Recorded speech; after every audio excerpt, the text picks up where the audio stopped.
different fake tans that I've used over the last year.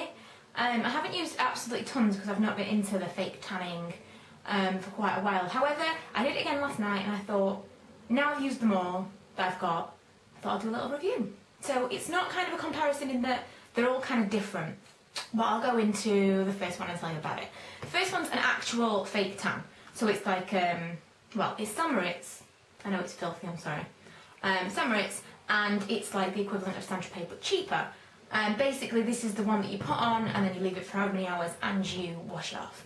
I think this is amazing. If you're gonna buy Saint-Tropez, buy St. Moriz because I think it's just as good. The only place that I get patchy is on my face, but obviously it's not formulated for your face, so that's my own fault really for using it on my face. But I think this is absolutely amazing. It's a mousse, it dries really, really quickly. Exactly the same as Saint-Tropez as far as I'm concerned. I've always used the Saint-Tropez mousse, just because I don't like to have to wait a long time to dry off. And it does dry really, really quickly, and that formula is nearly exactly the same. I have actually done a video on how to apply this, and lots of people ask questions about it, so I will kind of address that now, because the same question I got asked like 1,000 times. When you put it on, the same as this or the Saint-Tropez, you don't need to rub it in. So you put it on and it looks really, really patchy, and if you go to my video, which if I remember I will link below, I always say I'll link things below and then I forget, I'm sorry. But if I remember, otherwise just put in St. Moriz review and my video will come up. But if I remember, I'll link it below and you'll see what I do there and how patchy it looks, and you do not need to rub it in. Some people do, but it's not necessary at all. With the St. Moriz and with the Saint-Tropez, it doesn't matter how messy it looks when it's on, as long as you are all covered. You know, you could get loads and loads of it on one section and, you know, just one layer on the other sections, and it will be exactly the same. Because one application is one application. If you put like all in one go, if you put like 3 layers on your arms and you put 1 layer on your legs, it will still be 1 layer all over because it just like absorbs into your skin, the 1 layer. So it doesn't matter, don't worry about it, it's pretty much foolproof. It won't go patchy as long as you exfoliate and you moisturise before you do it. And preferably like a week leading up to it, you've got to really, really prepare your skin for the fake tan. But otherwise, it's not as hard work as people make it. You don't need to rub it in. It's not like a lotion. The mousse is completely different. So that's why I like the mousse. It's easier, it dries quicker, and I just like it. So for an actual fake tan, this would be my choice. Next, I've got 2 different gradual tanners to review. The first one, I just used last night. So the one that I've used to fake tan today, fake tanned, is the Saint-Tropez Everyday Body Moisturiser. Now when I bought this, I bought the light medium or the light whatever it was, because I am very pale naturally, and the sales assistant said that she wanted me to bring it back and get the medium dark because the light one you just won't be able to tell that you've put it on. I mean, I think it's made quite a big difference, the medium dark. I think this is more like an actual fake tan for me than it is an everyday moisturiser. If I went to work one day pale and then the next day I had this on, people would go, oh my god, you fake tanned. It's not like something that you could use and gradually look more and more tanned, like more subtly at all. The dark one, for me and for anyone that's got similar skin tone to me, is like a fake tan. I'm not a huge fan of this. It hasn't really gone streaky. I mean, it's quite nice and even. It did go a little bit dark on my elbows.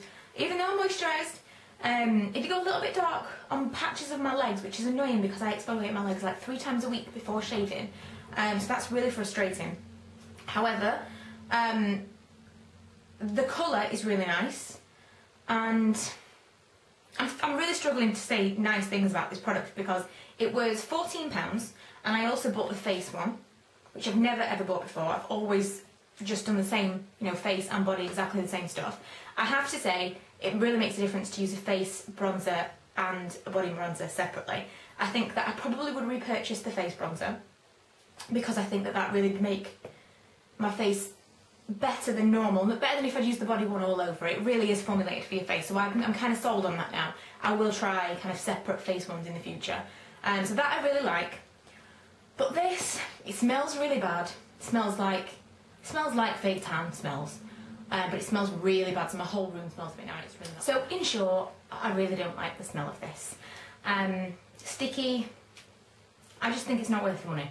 Next I'm going to talk about is the Dove Summer Glow, which I actually haven't used since last summer. However, a few things that I remember about it are it dries really, really quickly. It dries like a body moisturiser would. It's not sticky, it doesn't smell very bad until the next day where it smells a little bit of fake tan, but not like the Saint-Tropez, not even a little bit. The Saint-Tropez Gradual Tan smells exactly like if you put a proper fake tan on. The St. Moritz, which I never mentioned, sorry, actually smells like biscuits. Some people say fake tan smells like biscuits, but it doesn't. Some fake tans has a specific fake tan smell. I think it's kind of vinegary. And then other fake tans, which I've discovered more recently, like the St. Moritz, actually smell like biscuits, like sweet. Really strange, but I would much, much rather smell like biscuits than I would smell like a horrible fake tan. This has got a whiff of it in the morning, but not when you put it on and not when you go to bed, and it doesn't really leave the smell in the room. It's a really nice colour and it's very gradual. I did have the fair to medium, so obviously that's different. I did have the medium to dark on the other one, and it might be more gradual. But I think if you're spending £14, the reason the sales assistant said that you won't want that one is because this is like, what, £5 or something. That's okay, you can use that every day and gradually build up a tan.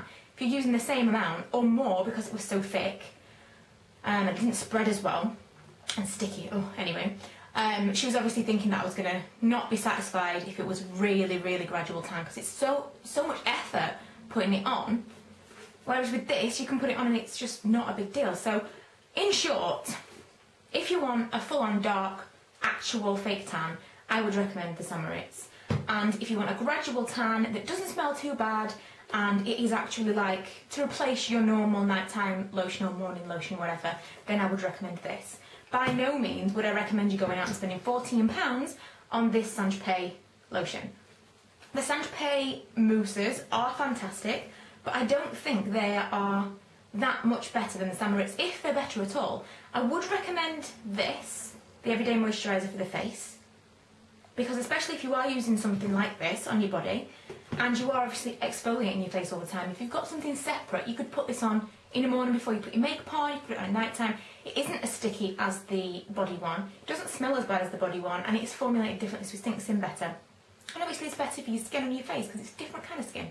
But yeah, that's my recommendations for the stuff that I've used. Some people have mentioned that they wanted to hear my kind of summer reviews and stuff, and I have got some more things coming up. I'm going to do some bronzer reviews as well because I've been collecting those and trying them all out, and I'm going to tell you what I think of those too in a video soon.